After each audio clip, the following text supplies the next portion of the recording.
I mean, I personally don't think the Russians have the ability to conduct operations much bigger than sort of company level, maybe 100 at a time. And when you've got a front of 900 miles, that's pretty small. And I don't think they have the ability to reinforce it, because whenever they have punched through a couple of kilometres, they've lost it almost straight away. Hello and welcome to Times You're at the Frontline with me, Philip Ingram. Now today, on day 1,295 of Vladimir Putin's 10-day special military operation, or full-scale war into Ukraine, we're at the DSEI exhibition in London. That is one of the biggest arms fairs in the world. And I'm standing today in front of a new Challenger 3 tank with Hamish de Bretton-Gordon, an old friend of the programme. Hamish, welcome back to Times You're at the Frontline. Well, thanks very much for having me, and great to be here at DSEI, and great to be next to a proper bit of military equipment, the Challenger 3.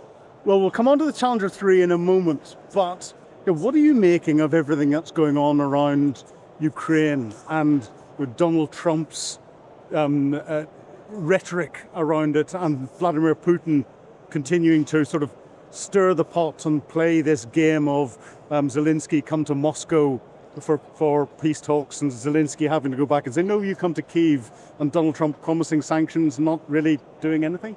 Well, I think it's a really difficult time ever since the Alaska summit where, Trump told us that he was going to do a deal. Actually, Putin walked away, like I said, a Cheshire cat.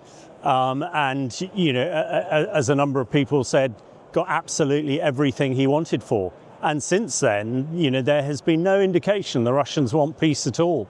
In the last few days, we some of the biggest attacks, even attacking government buildings in Kyiv, which, they could hardly be accidental.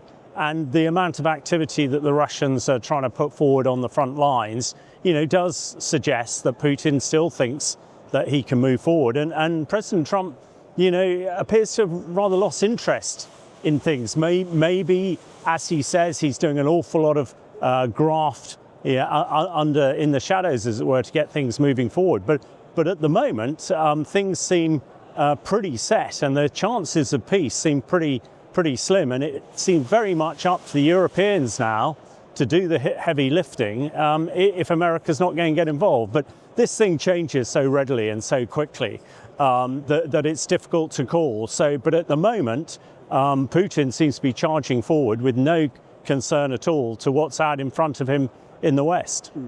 But my reading of the body language with Donald Trump, and only 2 days ago as he was boarding Air Force One, I think to go down to the tennis, he was asked directly by a Ukrainian journalist whether he was going to impose sanctions from Russia. And he seemed a little bit like a rabbit caught in the headlights, in that I don't think he knows where to go with this. And some of the other rhetoric he's come out with saying, I thought this was going to be easy to deal with and to bring to a conclusion, but it is the most difficult. Do you think genuinely Donald Trump misinterpreted it? Do you think Putin is managing to manipulate Trump in a way that we don't know behind closed doors? Do you think it's a combination of all of that? Was it his arrogance and his ego that took him to a point where he thought he could deal with this, and Putin is just smiling as the wily old intelligence officer and seasoned diplomat who knows exactly how to play relatively naive and egotistical world leaders? Well, I think the way I look at it, in essence, they're both playing the same game, be it rugby or cricket, but they're on different continents. They're playing a different style. Now, Trump might be the greatest real estate agent and the greatest commercial dealer on the planet, but Putin seems to be the master military strategist. And at the moment, the military strategist is running rings around what in effect is a military problem. And I do think Trump, he probably genuinely thought, as he often does, that whatever he said would work, and he had all the answers. But now he's realizing, actually, when blood and guts are involved, things are rather different when it's bricks and mortar. And I think the final thing on this, Phil, is that Putin has no regard for collateral damage or casualties, be they civilian or military. And when you're in that position on the battlefield, you have almost limitless amounts of soldiers to throw into the meat grinder. Yeah, you are at the advantage. And whatever clever, tricks that Trump thinks he can play, actually, when it does come to bullets and steel, they mean very little. So I think Trump is really struggling at the moment. The sanctions, they might very well work, in the long run, but actually it's hard military power. And that's what the West, and particularly I think the Americans, must show towards the Russians, because without that, Putin, I think, is just going to keep cracking on. And as he says, he's happy to throw hundreds of thousands more soldiers into the meat grinder, and he's happy to keep going. I mean, I wrote a story in another paper the other day about T-74 artillery pieces from the 1950s that every other country in the world got rid of in the 70s, now appearing on the front line, and also T-55 tanks that are 60 years older than this beast are appearing on the front line. So he's prepared to just keep feeding the meat grinder with metal and blood and guts. And when you're in that position, you know, any smart real estate dealer is on very thin ice. And I think that's what we're seeing at the moment. Yeah, well, coming to the front line, it's interesting you mention the artillery pieces and the T-55 tanks. Putin is clearly in a position where his defense industrial base is not matching up to his ambitions, because he's relying on Kim Jong-un from North Korea for ammunition and increasing amounts of military equipment. We're seeing more and more Chinese equipment coming in. We saw Vladimir Putin in China at the massive military parade that Xi Jinping put on. How much do you think that was Xi Jinping saying, Vladimir, I've got control of you, and to Kim Jong-un, I've got control of you? And we're seeing the development of this new world order with Xi Jinping at the center, and manipulating them for what he wants to achieve, which is, I think, tying up the West in something else that's not related to China. Yeah, I think it's pretty clear that the Chinese are the big dogs in the sort of eastern conglomerate of people, you know, like North Korea and like Russia, and they have the industrial might, and you know, much cleverer people than me have identified actually it's that industrial might that allows you to endure. And actually, you know, the reason the Allies won the Second World War in the end was not just the superior bravery and everything else. Actually, it was hardware. You know, looking at tanks again, you know, the Americans and ourselves managed to produce 70,000 Sherman tanks. The Germans, by that stage of the war, sort of run out of industrial steam and could only produce, you know, 1,000 Tiger tanks, very good, but the numbers are just not there. So exactly, I think the Chinese are flexing their industrial and commercial muscles. And, you know, when you put it aside the Russians, you see that the Chinese are very much the sort of big dog. North Korea, I suppose, is convenient to have.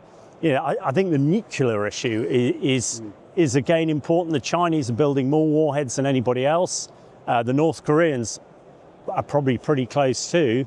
And the know-how, which is what the Russians have, which I expect the Chinese, you know, are still sort of relying on. But yeah, I think the parade last week with all the kit that was on display was very much, you had your parade on the 9th of May, Putin, but this is mine, and this is proper stuff, this is real hardware. And a big stamp down looking west towards Trump and Europe, saying, you know, we are just not an industrial might. We're not just here to sell you, you know, cheap toys and cheap electronics. Actually, we've got the hardware too. So sit up and listen, and don't sort of push us around as perhaps you have in the past. Yeah. Well, of course, in measuring big boys' toys, Xi Jinping was up Vladimir Putin's May Day parade, as you said, and then the parade in China trumped that completely. And again, we're at DSEI, this big arms fair. The importance of equipment and the defence industrial base comes out writ large. And I think, you know, if we're honest, the reason we won the Cold War, which caused the collapse of the Soviet Union, was it was much more expensive for them to develop the technology that was needed to counter the technological advances that we had. And again, we're seeing the technological advances here. You know, how much do you think the lessons from the Ukrainian battlefield are coming into some of the technology and some of the things that we don't see on static displays, but the training and everything else that's involved with what's coming out of the Ukrainian battlefield? And do you think the British military and Western militaries are learning the lessons from that? Well, I think there's an awful lot to sort of unpick. You're absolutely spot on. I think when we look at technology before looking at specifics, I still think Western technology is the next stage up on what the Russians and the Chinese are developing some pretty clever kit. But actually, when you have something like a Typhoon jet or a Challenger 3, you need, it's all very well having technology, but you need everything else that goes with it. the old tepid oil that we'll remember from our service days about, the logistics, the training, the infrastructure, etc., etc. So I think we're still ahead there. When it comes to Ukraine, a lot of people are perhaps criticising the MOD, I think, a little bit unfairly about, are we learning lessons? Are we adapting to warfare we're seeing in Ukraine? I think the first thing I'd say is warfare is warfare. It's about winning, holding ground, taking ground, and actually killing people. And that hasn't changed. The way you do it's changing slightly. But what DSAI illustrates is it's very difficult it's very dangerous to react too quickly, because what's flavour of the day tomorrow or today might not be tomorrow. Yeah. And we're all fixated by drones. And to be fair, the Strategic Defence Review has acknowledged that and a much more focus on it. But drones is, to me, is just another air capability. It's another intelligence capability. It's surveillance capability. It might be something else. So I think one has to be careful. Also, I actually think the MOD are learning the lessons. It's open source knowledge that there are Ukrainians on Salisbury Plain at the moment, Ukrainian drone operators, teaching British drone operators how to do surveillance, how to do attacks, and how to support armoured formations like Challenger 3. I don't want to bore people to death about Challenger 3, but when you have a tank like this that has several drones, or even tens or hundreds of drones tethered to it, doing the sort of surveillance job, target acquisition, battle damage assessment, some people would say, is this not confined to the First World War battlefield? Well, without learning the lessons and everything else, yes, maybe. But if you've got all the other capabilities that we're seeing in Ukraine, then actually something that has firepower, protection and mobility is still absolutely key on the battlefield. So whether we're learning quickly enough is a challenge. I think in certain areas we absolutely are, but procurement, the developing of this kit and the producing it takes a long time. It must take 20 years to design a fighter like a Typhoon, but people now are sort of expecting we'll have a different one tomorrow because of what's happening. So I think a lot's going on. I think a lot is going on that the general public aren't hearing about, which I think they should be reassured. It's good. There are a lot of people working hard. Whether the Ministry of Defence, whether the country is spending enough on its defence, getting enough mass. Russians have lost 6,000 of these, and we're getting 140 odd. Yeah. You then look at that, and of course people say it's a monetary thing. So Ukraine is where it's at the moment, and there's been so much fighting. We're getting into 3 3/4 years of continuous fighting. That so much changes. You learn so much. So it's all really concentrated. So yeah, what is happening in Ukraine is what we should be looking at in the future. But with bits of equipment that cost 10 million, 100 million quid, it's a huge challenge to make sure you get value for money. But is there a danger? Everyone's concentrating on drones, and from my perspective, the drone use by the Ukrainians and the Russians on the front line is actually helping to create this stalemated front line, because you're not able to take and dominate ground, which is what we're standing in a row here with Challenger 3. We've got the Ajax armored reconnaissance vehicle. We've got the Boxer armored personnel carrier over there. And there's still a requirement for the infantry and the cavalry to dominate and hold ground. And that's the only way through those tactics that you can properly influence the battlefield. Whether there's drones there or not, that's just a different factor. What are your thoughts on that? And as we're standing behind Challenger 3, tell us a bit about it. Well, I think first of all, you're right. We've got a static trench warfare. Now, I think an awful lot of that is training. And let me just unpack that a little bit. The Russian army was destroyed the professional Russian army lasted 6 months. Yep. Probably the same in the Ukrainian. The kids we're seeing on the front line now, particularly the Russians, are getting a few days, if a week's training. Now, the tank crews are getting a couple of weeks. When I learnt to be a tank commander on Challenger 1 and then Challenger 2, it takes about a year to be able to properly fight these things. So the ability to be able to create manoeuvre, to move and not be static, you actually need to train for it. and you need experienced people. And I think that's one of the reasons that we're not seeing that happening. And it's much easier. It takes a kid a couple of days to learn how to fly a drone, but it'll take him 6 months to learn how to use one of these beasts, and 5 years to fly one of those. So they're in the challenge at the moment. The fight is predominantly with conscripts who have very little training, and you do what you can. Now, I personally believe, actually, if the European coalition of the winning did have to produce a force to enforce a peace, actually with a brigade of the kit we're seeing around here, they could certainly manoeuvre and certainly get mobile. So I think we must be very careful to learn on that. The Challenger 3 itself, I mean, I'm very conscious that my next book is about tanks and it's been published in a few months' time. But to me, this is a fantastic vehicle. I started off on Chieftain, which Chieftain actually is pretty much similar to this. We then had Challenger 1, Challenger 2, Challenger 3. This is the same hull of Challenger 1 that a lot of us steamed around the Gulf in 1991 in. Now, the Rheinmetall, I'm sure, will tell us that it's very different and blah. The engine's pretty much the same, but actually it's pretty reliable. It's got the heft to go around. The thing about Challenger 3 is the turret, completely new turret, new gun. Again, I don't want to bore those who are not interested in it, but it's a smoothbore gun rather than a rifle gun. What the Ukrainians really like is a rifle gun of Challenger 2, its predecessor, because it can take tanks out at 3,000 meters, 3 kilometers. But the important thing I think about Challenger 3 that people need to understand is the defensive aid suites. So lots of people have seen pictures of drones dropping hand grenades into hatches, blowing up tanks. Although only 2 Challenger 2s have been taken out in Ukraine so far, they are pretty robust and take a lot of hits. But I think the defensive aid suites, particularly against drones, the Challenger 3 and other tanks are developing, will give it a place on the battlefield and allow it to fight in future. And the fundamental thing is this gives you protection, 70, 80 tons. It gives you mobility, 1,500 horsepower engine, and it gives you firepower.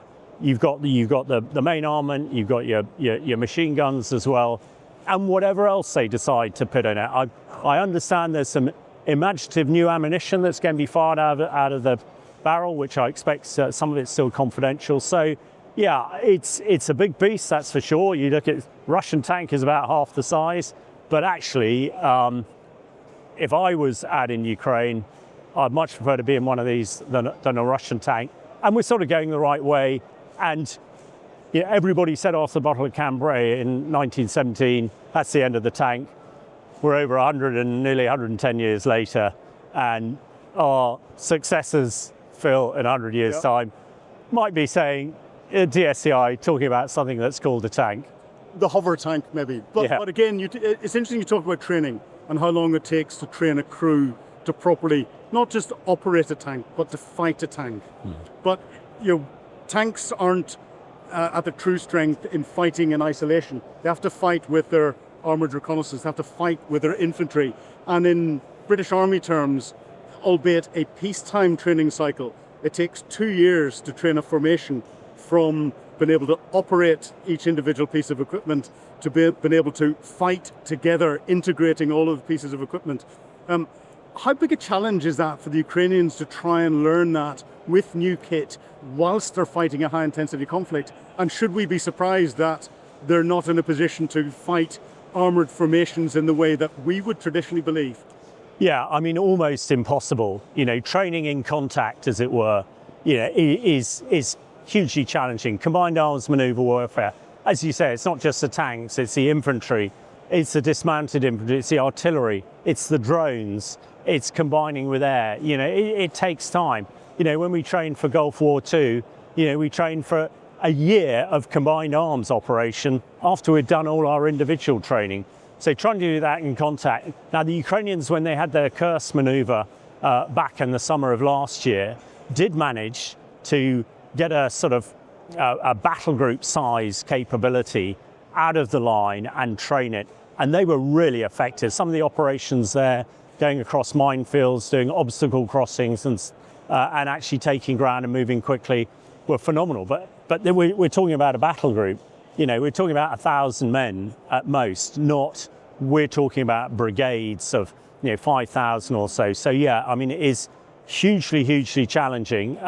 People will say, what about the British Army? Well, we are doing this, and we have high readiness brigades that are actually trained in combined arms manoeuvre warfare, starting to integrate drones and all the other type of things that could operate, but that has taken a heck of a long time. So to expect Ukraine to do anything dramatic, I think is, we're not going to see it. What we should be learning from them, and particularly in your area, Phil, some of the special operations that they've done, some of the deep strategic strikes using their special forces and security services are phenomenal. And let's hope that we are also learning from those, although I expect we probably pretty much know how to do that sort of stuff anyway. Yes, the one thing I haven't found here is a special operations executive zone where it teaches you how to create all these... You just can't see them, Phil. Well, of course you can't see them. That means that they're doing a very, very good job. But it's fascinating. Getting back to what's happening on the front line, we keep hearing about a Russian further counteroffensive in the summer. And the Ukrainians are being very quiet, but there seems to be a lot going on. Do you think the Russians have got the ability to create mass and to try and punch through the front lines at the minute? Do you think the Ukrainians have got the ability to do that, or are we going to see a stalemate in the east that seems to have been there for quite some time, even though the Russians are advancing a few tens of meters here, the Ukrainians a few tens of meters there? I mean, that's a really interesting question. I mean, I personally don't think the Russians have the ability to conduct operations much bigger than sort of company level, maybe 100 at a time. And when you've got a front of 900 miles, that's pretty small. And I don't think they have the ability to reinforce it, because whenever they have punched through a couple of kilometres, they've lost it almost straight away. So, yeah, I don't think the Russians do have the ability to do much more than just sort of hang on. And the MOD intelligence update the other day suggested that if the Russians took the whole of the Donbass, it would cost them 2 million men and take them 4 years. And that is probably, a pretty good marker. As far as the Ukrainians are concerned, again, they really don't necessarily have the ability to do that. What I'd say with one hopeful hat on, their deep operations, what are their deep operations? What are the planning for that? I think they could do something significant, because if you can really hit the enemy, where it really hurts them in the rear, to use sort of Slim's great wordage, then, they may be able to, not say take great swathes of land, but really make the Russians think again and look around. So I think generally we're not going to see great movement across the front lines. I think we might see a few spectaculars, and let's hope so. After Op Spider's Web last year, and the operations to take out the oil industry in Russia, most people are queuing for a day to get fuel now, and they're getting a bit hacked off by it. So I think that continuation will, but the ability to create mass, I don't think so. And I would hope that Western intelligence is giving the Ukrainians a really good feed that if there is any build-up, but I don't see it. I personally believe the Russian army has culminated, run out of steam, and without taking itself out of the line for a few years, which is sort of one of the, a lot of other analysts like you and me, Phil, are suggesting that's what Putin wants to do. Let's have a break here for 4 or 5 years, reconstitute, and then go again. So, which is why it's frustrating. I think it's such an opportunity for Trump and the West to actually go, you've culminated. This is a real chance to sue for peace. But again, as we know, Putin exploits weakness and respects strength, and at the moment, we're not really showing the strength that would get him to the negotiation table. Yeah, no, it's very interesting. So you're putting all of that in place. How many more years are we going to be talking about this, do you think? Well, I think people are going to be talking about the Ukraine war, as long as people talk about warfare, because it has been so hugely significant. I hope for the Ukrainian people that Trump, gets off his backside and does the right thing and gets Putin around the table. But if we keep carrying on as we are, and we're going into the sort of non-fighting season, and we go into year 4 and start to get into year 5, it becomes even more difficult to stop it. So, but my wish is that we will have some sort of peace deal by Christmas, and my hope is, but I think in reality we could well be talking exactly the same thing this time next year, Phil, and the year after, and the year after. Well, Hamish, sadly, I have to agree with you on that point. But it's been a real pleasure talking to you today on Times Radio Frontline. Thanks very much for having me. Always a pleasure to be on Times Radio. You've been watching Frontline with me, Philip Ingram. If you'd like access to exclusive content, please subscribe to Times Radio membership and watch us on YouTube. But you can now get us as a podcast wherever you get your podcasts from. And don't forget, you can also listen to Times Radio for the latest updates on global affairs and read about them at thetimes.com. Thank you.